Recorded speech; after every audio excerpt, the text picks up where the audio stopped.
Planning Minister says 2015 budget a record for PNG. Investors show interest in PNG's growing economy. And NCD leads the medal tally on Day 3 of the PNG Games.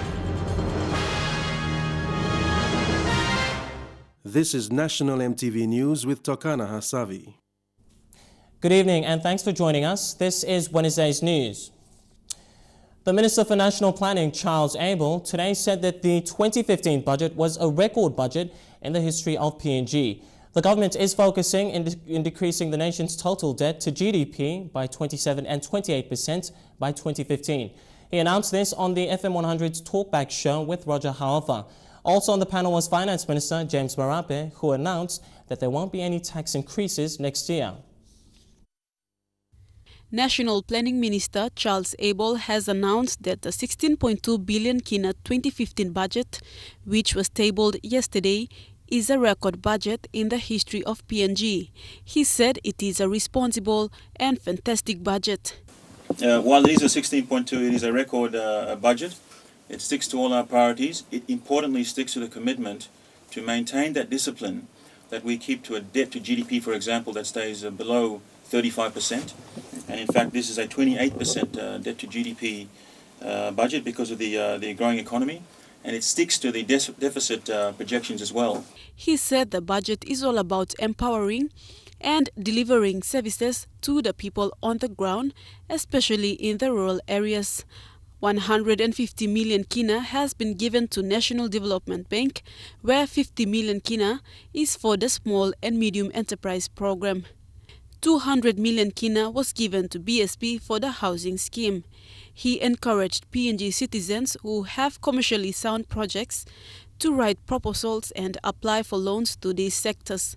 The government also created a fiscal envelope for the people of PNG as a parameter of investment. He said they will remain committed to the Sovereign Wealth Fund and receive revenue from big projects like the PNG LNG and place it into the Sovereign Wealth Fund. By then, they will reach a balanced payment in 2017. We've stuck and focused on the underlying fundamentals we've said from the election: infrastructure, education, health, law and order, and growing the economy. We've set a fiscal envelope, we've set those parameters like I said, and then we worked very, very hard to go out there and try and fill that envelope, to find the money to invest into all those underlying fundamentals. And I believe, as I said before, for the first time ever, you're starting to see things happen that should have happened a long time ago, but why did they not happen? Finance Minister James Marape clarified that the opposition will receive the same DSIP and PSIP funds as others. He said that the DSIP and PSIP are not a constitutional right. They will only get it when funding is available. 2013, 2014, 2015 and 2016, our government, the government of O'Neill, will give each district minimum appropriation of 10 million, whether you're in opposition or government alike. He also said that there won't be an increase in tax. It's clear to us, the Planning and Treasury and Finance, no tax increase. There was a proposal that came through as we went through a budget process for increase in GST. Prime Minister made absolutely clear that under his watch, on one hand, we're encouraging SME and allowing our people to go into economic activities. We can't place burden on them by increasing tax. Marape also highlighted that with the 2015 budget, the first ever fundings will be put into nursing colleges, technical colleges, and the School of Excellence. Vasinata Yama, National EMTV News. The 2015 national budget has been described as strategically similar to those in recent years, with the government looking to improve strategies in implementing and monitoring spending. This is the assessment of Deloitte Touche Tomatsu when commenting on the 2015 national budget presented to Parliament on Tuesday. In its commentary, Deloitte PNG says the 2015 budget is a continuation of the overall strategy of the two previous budgets, illustrating the government's determination to stick to its main agendas, primarily through funding priorities in health, education and infrastructure development. Furthermore, while there have clearly been improvements in process, these need to continue to ensure these strategies are successful. The commentary released today by Deloitte will be followed by a budget breakfast, which will be held next Monday, where experts in the business community are expected to come together to discuss the country's money plan for 2015. Northern Governor Gary Jufa says 20 million kina still remains outstanding for his province. Governor Jufa said even 3 submissions for impact projects were not approved in the 2015 PIP budget. The impact projects include the Gonakikeri Road and the reconstruction of the Assembly House, which was burnt to the ground 7 years ago. Governor Jufa was hopeful that his province will get a good slice of the budget allocation for the impact projects, some of which have not been completed for 7 years or so. Last year, Northern Province didn't receive any funds for its 3 submissions for its Public Investment Program or PIP budget. He says 20 million kina still remains outstanding for his province. We went through the process of filling up all the necessary forms. The administration and my staff attended all the meetings diligently, and they put in their submissions accordingly, and not one single one of those PIP projects were funded for this year. Those include the Gonakikeri Road, the overhaul and establishment of the education sector, and the building of our Assembly House and the administration building. The current building that we have is from colonial era. Today, Governor Jufa said it was the same story as last year's budget. Despite the province yet to receive funds, infrastructure is slowly but surely taking place in a province devastated by the effects of Cyclone Guba 7 years ago. 4 of the affected bridges have been maintained at the cost of 400 million kina and will be launched this week. And the launching will be this week. We've invited the High Commissioner for Australia, the Honourable Peter O'Neill, the Prime Minister for Papua New Guinea, and the Minister for Works, Honourable Francis Awesa. On the recent power struggle in the province, the court has ordered that the current governor remain and carry out his duties, while other parties have been restrained from interfering until the full hearing on December 3. Bridget Komatep, National EMTV News. Treasury Minister Patrick Pruach, when presenting the 2015 budget on the floor of Parliament, was bombarded with interjections from members of the opposition team yesterday. Opposition leader Belda Nama and Kandep MP Don Polye moved against the motions, arguing for Minister Pruach to present the 3rd volume of the 2015 budget. This volume details the government's projected expenditure on public investments programs. The opposition described the presentation as ill-prepared.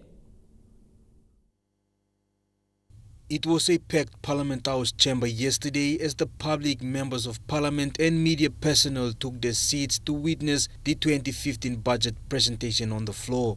Treasury Minister Patrick Pruach presented a record of 2.3 billion deficit budget in a 34-page statement. Minister Pruach said the budget reflects 14 years of economic growth despite economic downturns. He said the O'Neill Dion government policy platforms will stimulate the budget for a balance in 2017 and surplus in 2018. Mr. Speaker, the news on the balance of payment is that PNG's trade with the rest of the world has improved in 2014 despite weak global demand and the uneven global recovery. However, the Treasury Minister was disturbed by a vocal opposition team. If we cannot have the 3rd volume, then this budget is incomplete.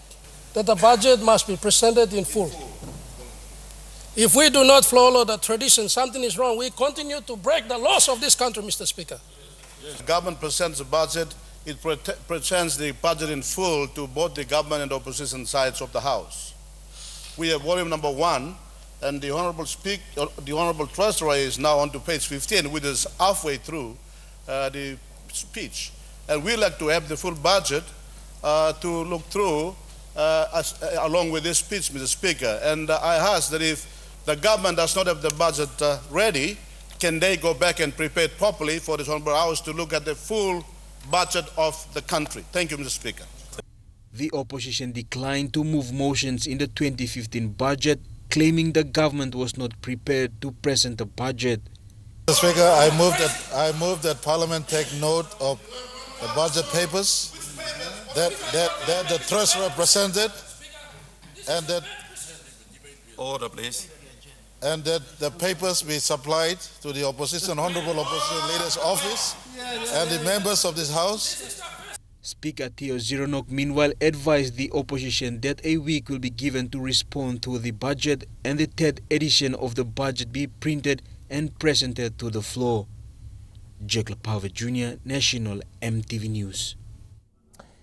Now, EMTV has a large broadcast telecast crew in Lae, so for a quick preview of Day 3 of the PNG Games, we now cross over to EMTV's Lorraine Genia live in Lae City. Thank you, Tokana. Day 3 ended well with NCT's female boxer Rafaela Kaura winning first boxing round for NCT today. And despite uncertainty yesterday, soccer games proceeded and basketball started off today with some fiery matches between Chimbu and Oro, with bowling and weightlifting also entering Day 1 of competition. Tokana.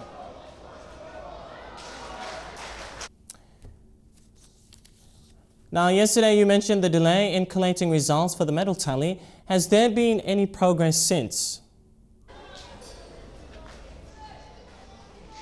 Now, so far, NCT takes the lead with 2 gold medals and 1 silver, with Central Province trailing not far behind with 1 gold medal, 2 silver medals and 1 bronze, and Manus with 2 bronze medals. As we speak, a few more medals are being processed by the Results Centre. Due to the controversy behind the last PNG Games in Kokopo, PNG Games CEO Mataru Tamarua said the Games Organising Committee now have strict scrutinising procedures in place. While there are medals being announced on location, all gold medals results have to be endorsed by the sports director. Back to you, Tokana. And that was our sports reporter Lorraine Genia live in Lae City. And Lorraine joins us later on in the bulletin. But still to come, Oxford Business Group launches its business report on PNG and improvements to Angao Hospital. I'll bring you those stories and more coming up after the break.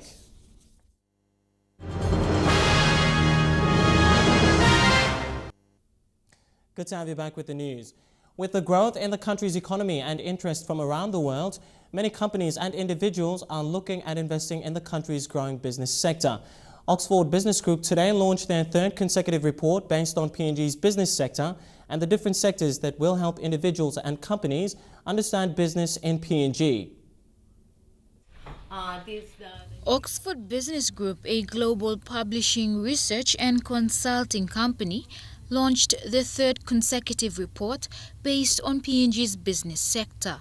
The 250-page publication titled The Report, Papua New Guinea 2014, provides a window into the country's economic development and investment opportunities. Country Director for Oxford Business Group in PNG, Maho Rosa, said the group's reports are known among investors and believes that this year's report will prove a valuable tool for those looking to play a part in the country's development. This annual study has a growing audience in the business community, in universities, in the government, in diplomatic circles, and in the most influencing events worldwide, like the World Economic Forum, APEC, ASEAN. We are representing the country with this annual report that goes abroad in order to explain what Papua New Guinea is like. The report contains a detailed sector-by-sector guide for investors and also includes a range of interviews with leading political, economic and business representatives from both the local and international scene, including Prime Minister Peter O'Neill.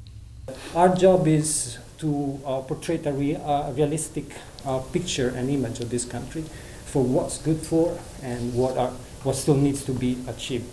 The report also considers the rising demand across Asia for energy and resources that is enabling the country to have more trading partners and looks in detail at the reforms which are being introduced, led by the amended regulatory framework governing PNG's mining sector.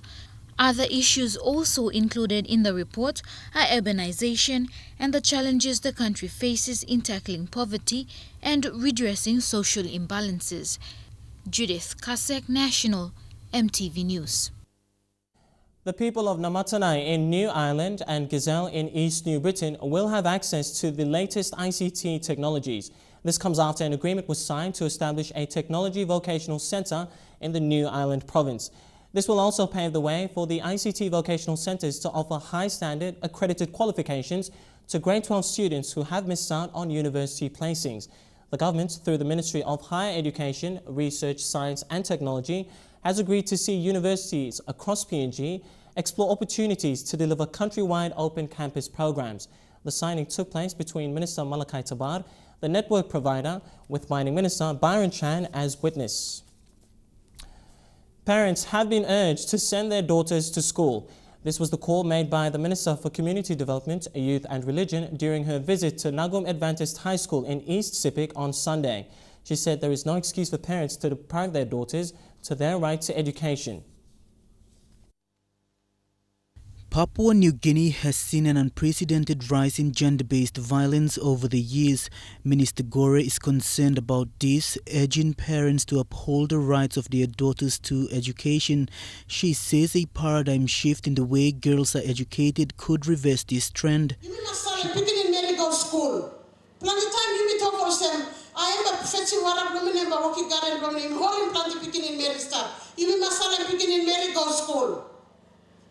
Today, number of people in Mary local school and drop. She commended the churches throughout the country for taking a proactive approach to upskilling their women and girls.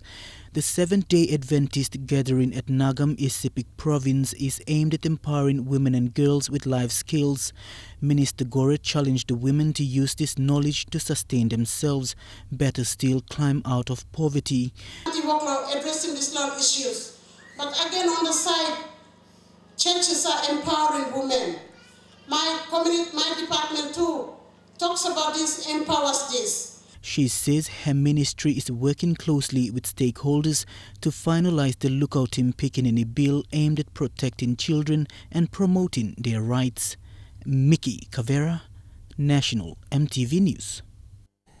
The Angao Memorial Hospital in Leh has seen improvements since 2012 when it came under the spotlight.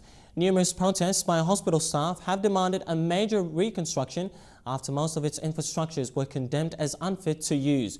Most of its deteriorating wards have been demolished and new ones have been reconstructed. MTV's Edwin Fidelis reports. The Angao Memorial Hospital used to be a hospital in crisis. This is what Angao Hospital looked like in 2012 and 2013. Patients lying on the floor outside the accidents and emergency section. Most of its buildings that were condemned were still being used, and the level of medical services provided at the hospital had dropped significantly. Numerous protests by the hospital staff have drawn attention from the government, including the Prime Minister. Single room we don't want. The staff have demanded for proper accommodation, upgrading of the deteriorating wards and the construction of new hospitals infrastructure. After numerous visits to Angao by the Prime Minister, the Health Minister and delegates from overseas donors, Angao is slowly seeing some changes. You know, we've instituted an asbestos management plan, which is certainly the first for Angao, and we adhering to the Australian standard very, very strictly.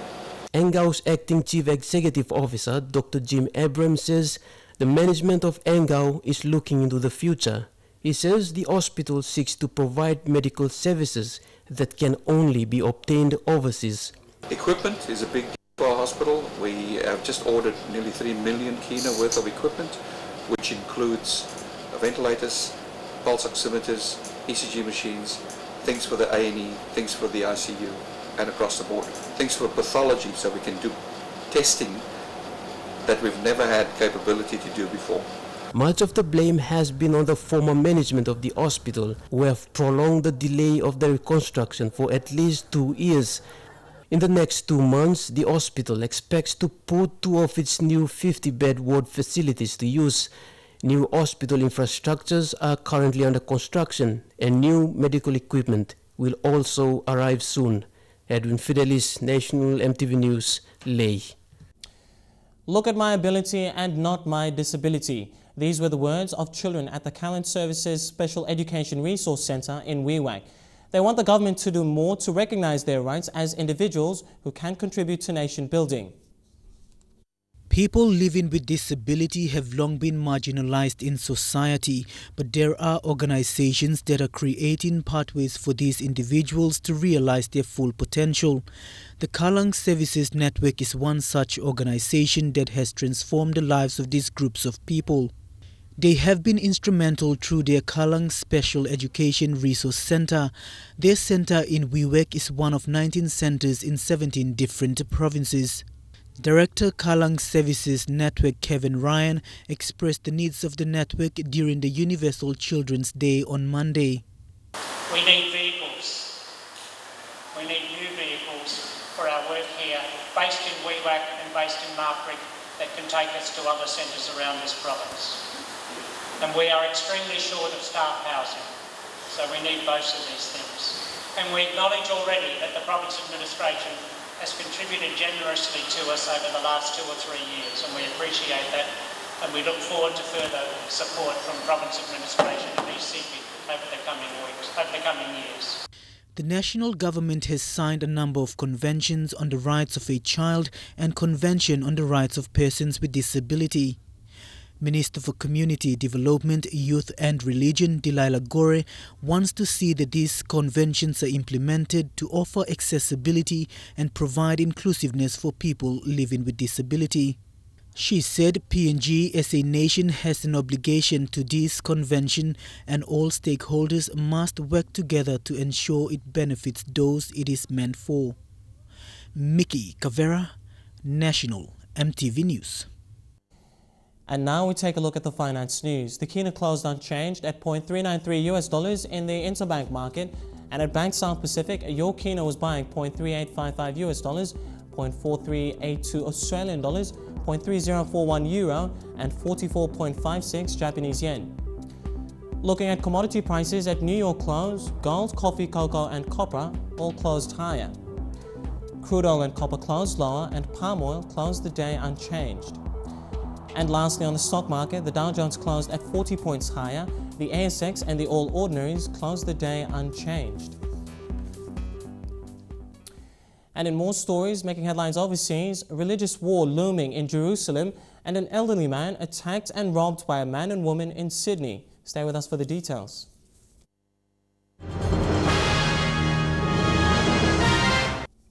Good to have you back with the news. The existence of 3 ex-combatant seats of the Bougainville House of Representatives still remain questionable.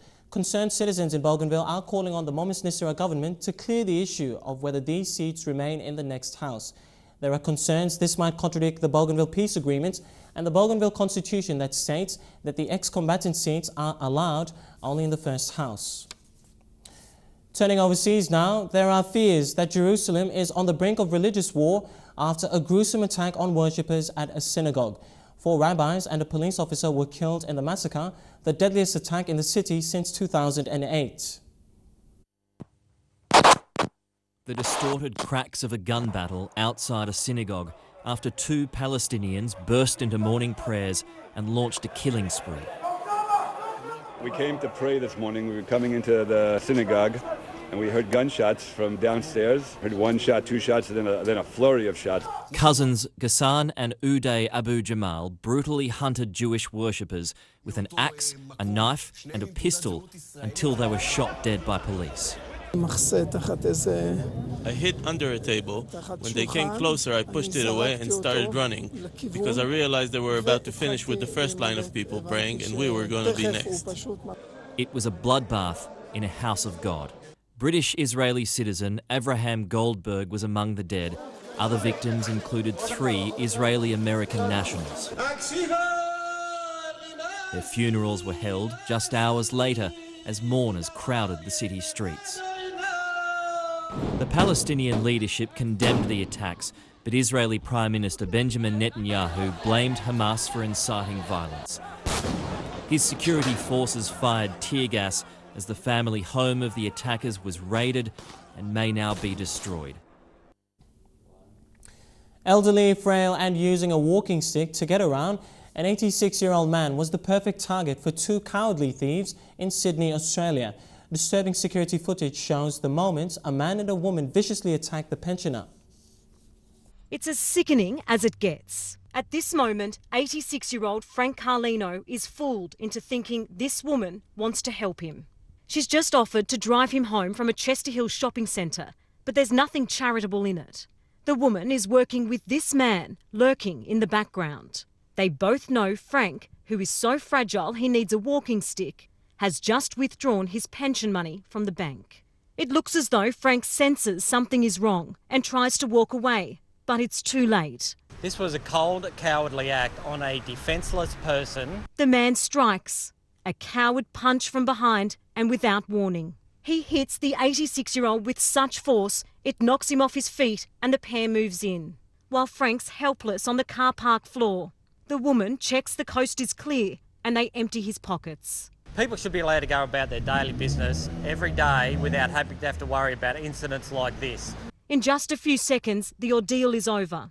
The thieves casually walk away, leaving their victim trying to use his walking stick to get up. He struggles until finally security comes to help him. And that shocking report wraps up our news segment tonight. But stay tuned, we've got True Kind Sports coming up next. We'll be live till 8 for the coverage of the PNG Games. Stay with us.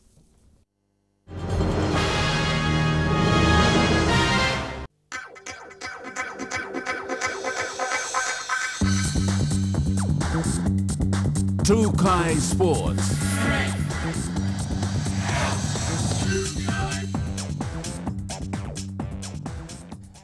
Welcome to True Kind Sports. Well, it is the end of day 3 of competitions in the BSP 6 PNG Games with the start of bowling and weightlifting.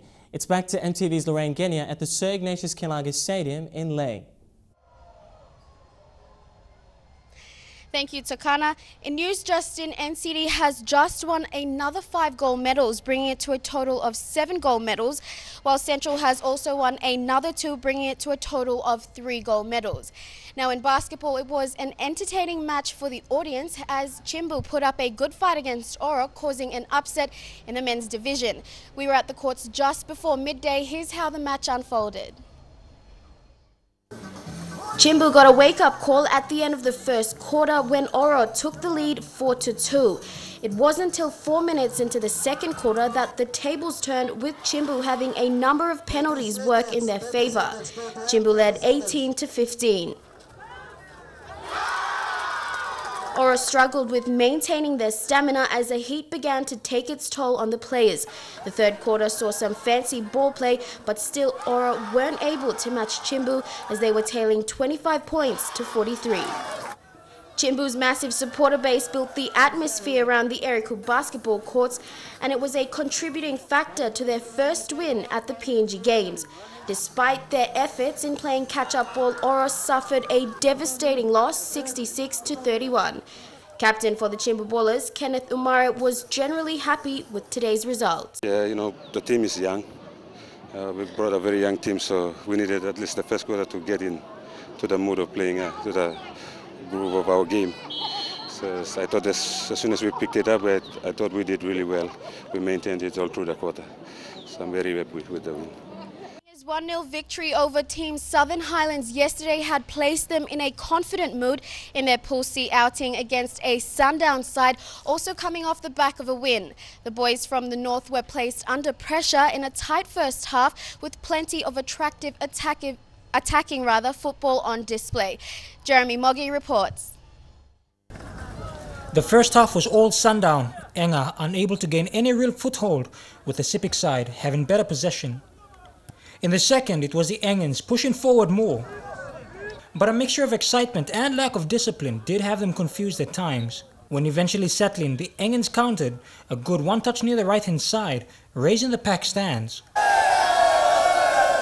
Relying on counter-attacks, Ora needed a desperate victory over Hela side, yet to make an impression in the games. For their part, Hela displayed a lot more enthusiasm going forward. And while it proved entertaining for the crowd, it exposed their defense to the faster Ora side. Half-time with Ora ahead by a goal, instructions from coach Michael Ofare to maintain composure and use width. Hela an easier message, go for goal. Lack of good finishing though not helping their cause. Ora, constantly pushing forward, eventually scored with minutes remaining. Recoup again, we came in. The boys went in there. They played according to the game plan. Where they stood by our game plan. They went, and that's how we beat Team Ela. One ball nothing look them blow. Ocean, all players blowing me. Me a much losen. Bugla lol kam lani. na pile wanda mol mosen ela mol first time mangilo soka so soka ino develop it lo let's go lo hela. Well, it was a sweet 2-0 victory for the Ora Butterflies, having just defeated Hela Province 2-0. They'll be very, very confident with that win, having lost their opening fixture to East Sepik 3-0. They will now be facing Madang. Madang, on the other hand, have been having very big wins over the past couple of days. They're fully confident. Ora will have to work very, very hard when they take on the regional champions as well. Hela, on the other hand, well, they're going into a bye. After this match, they'll want to sit back, sit down, recoup, regather their thoughts before their next focus is also with Madang by day 4 of competition. Jeremy Moggy, National EMTV Sports, Leh. In the women's touch playoffs, Madang went down to NCD in the open women's match today. A strong NCD side held off Madang's speed in the second half, but did not stop their utility in the dying minutes. There was more play by Madang, which put NCD under pressure. Scholar Sengi was at the Leh Scrum Oval today. Scrum Oval came alive to witness day 3 of games today with the open women's touch playoffs. Topping the pool matches in Pool A, NCD took on Pool B's Madang. By the end of the first half, NCD held off Madang 3 points to 1. Madang didn't waste time to redeem themselves and opened the second half with a try. NCD capitalized on Madang's ball handling errors to extend their lead by 2 with a try. Madang re-strategized to add 2 more points but went down by 1 to NCD. In other matches, a fighting Jiwaka outfit went down to West New Britain 6 points to 2. Jiwaka, a province following rugby league as a religion, look hopeful to step up their game come the next games in 2016. Scholar Sengi, National EMTV Sports, Leh. Bowling. Kara boxing. Meanwhile, in bowling, matches tomorrow, Morabel will take on Chimbu in the boys' singles and fours and the girls in pairs and triples. This year's games have drawn a lot more players in the teens. And to boxing, amateur boxer Rafaela Cara won her first fight in the PNG Games in Leh this afternoon. Rafaela is a PNG elite sprinter, and this was her first fight since switching codes to boxing. Sylvester Gawi met up with Rafaela soon after her bout. Today's fight was the first for the West New Britain lass. She is an elite PNG 100 and 200 meter sprint athlete and has grown in the sport of athletics representing Papua New Guinea. However, she has decided to try something new, and that is when she took up boxing at the age of 26. After all those hard training sessions that we had 4-6 months ago, that paid off. So I'm really happy. I wouldn't come this fight without my coach, Mark Eto, and my fellow teammates. So, carry up anything, here we go, NCD. We're going to win gold. The PNG Games is seen by many as an avenue to identify raw talents. It is also an opportunity for elite athletes to try out harder sporting codes. For Rafaela Kaure, switching from athletics to boxing takes a lot of courage, sacrifice and commitment. Switching code to athletics and now boxing, it's really tough, but for boxing it's more about fitness and I mean it's a compulsory sport and yeah, I can't say anything. She is confident that the team NCD will snatch more medals in boxing at these PNG Games. Sylvester Gawi, National EMTV Sports, Leh. Sylvester Gower with that final report from Leh. You can follow up-to-the-minute updates by following EMTV Sports on Twitter, hashtag PNG Games, or go to the EMTV online Facebook page. It's back to you, Takana. Thanks, Lorraine, for the updates on the BSP PNG Games. And also stay tuned, True Kind Sports continues after the break. Good to have you back with True Kind Sports. From a notorious community in Port Moresby, Rosa Star. Lavinia Holla is the country's national rep who has pledged to use all her services in bringing soccer to the next level. She remains loyal and committed to her training while awaiting for the big day in 2015. All eyes will be on her next year in the Pacific Games. Lavinia Holla gets lots of motivation from her parents who were once soccer stars themselves. Being a water girl can make a difference, she recalls. Water girl, mami belum palain. Gona, time mo so palain bin shot lo play now. I involved lo play soccer. So me start lahab gona or like kisim under 15 lo rep country lo 2010 lo goran lo Auckland na me only one plan lo inter lo gero and me that want also similar training camp and all. Growing up in a notorious part of the city means nothing to her. She calls it home for the past 18 years and aims to teach these keen footballers to one day represent their country just like her. As now me come up as a PNG rep, like I want to give it back to my people lah, because where I'm like grow up here. So me like go back and law or lyrical like 6 to 12. Like me like experience for me go back law. The Gulf Mixed Oro defender proclaims her commitment as she works her way up both in nurturing her soccer talent and her daily welfare. As the 2015 Pacific Games fast approaches, our athletes are priority, and there is no doubt that this young talent who's passionate and confident to put PNG up in the medal tally is more than capable. Of course, I'm ready to defend the gold medal again. Despite challenges encountered by the community where she's living in, she beaten all the odds to face the struggles, going forward as a role model. Tere Alex, National EMTV Sports. Papua New Guinea has raw talent and potential in the rural areas that needs to be discovered. Manager of Kempa Outrigger Canoe Club, Paula Kasman, said this while receiving a cheque of 25,000 kina from COVEC today. The money will go towards assisting the club in their preparation for the 2015 Pacific Games. The club has had success in the recent Mini Pacific Games in Wallis and Futuna, winning silver medals in all 3 events that they competed in.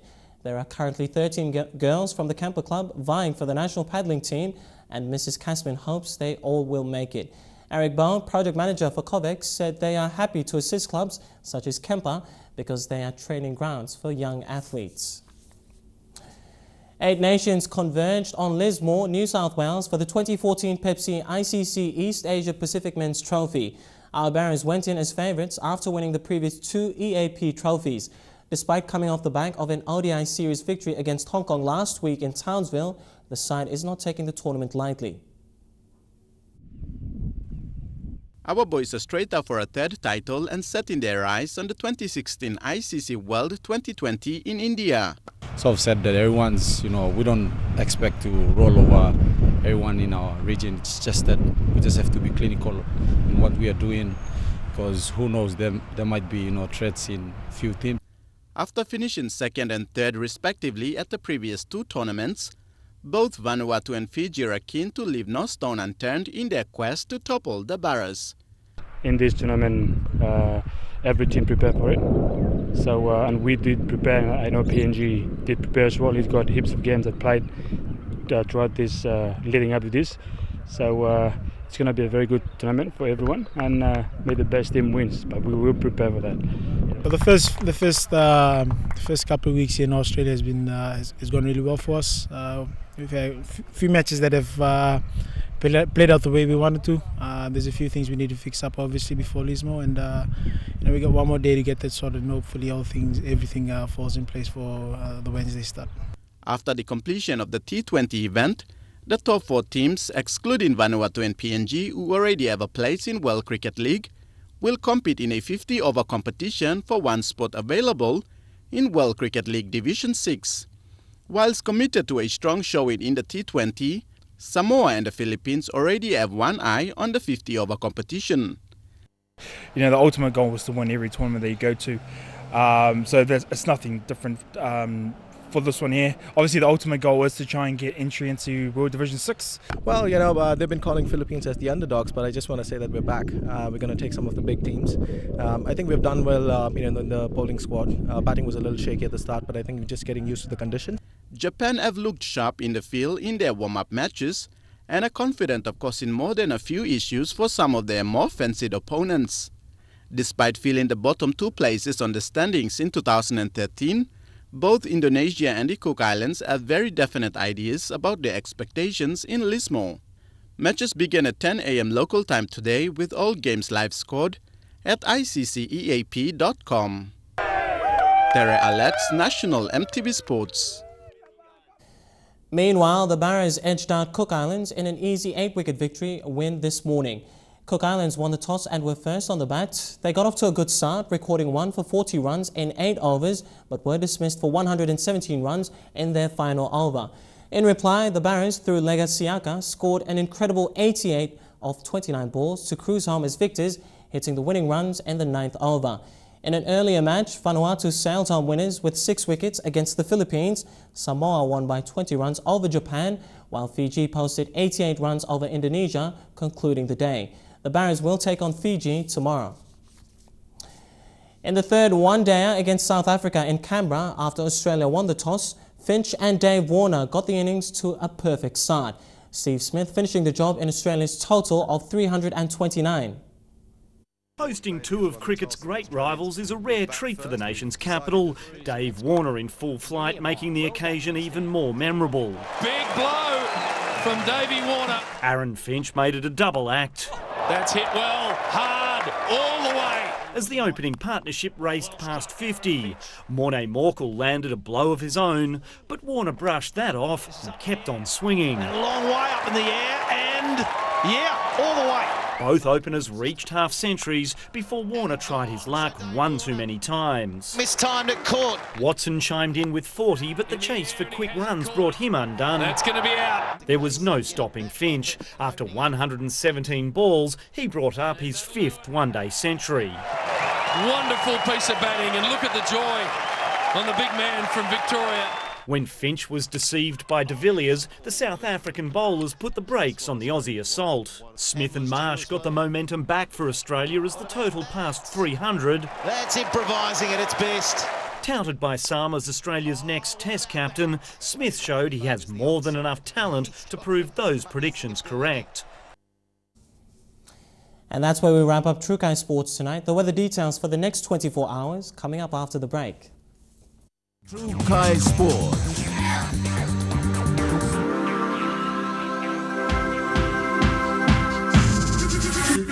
True Kai Sports.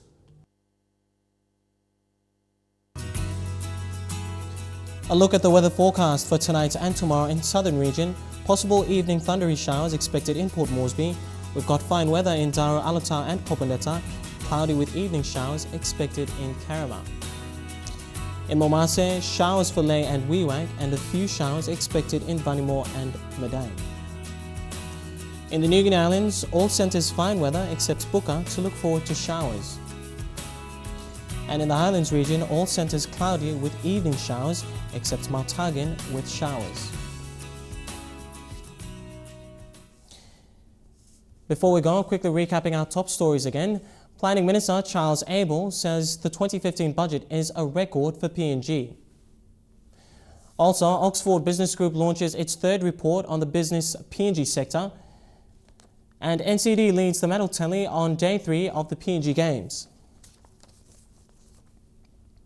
Well, that's been National EMTV News tonight. From the news crew, I'm Tokana Hasavi. Thanks for your company. You take care and stay safe. Good night.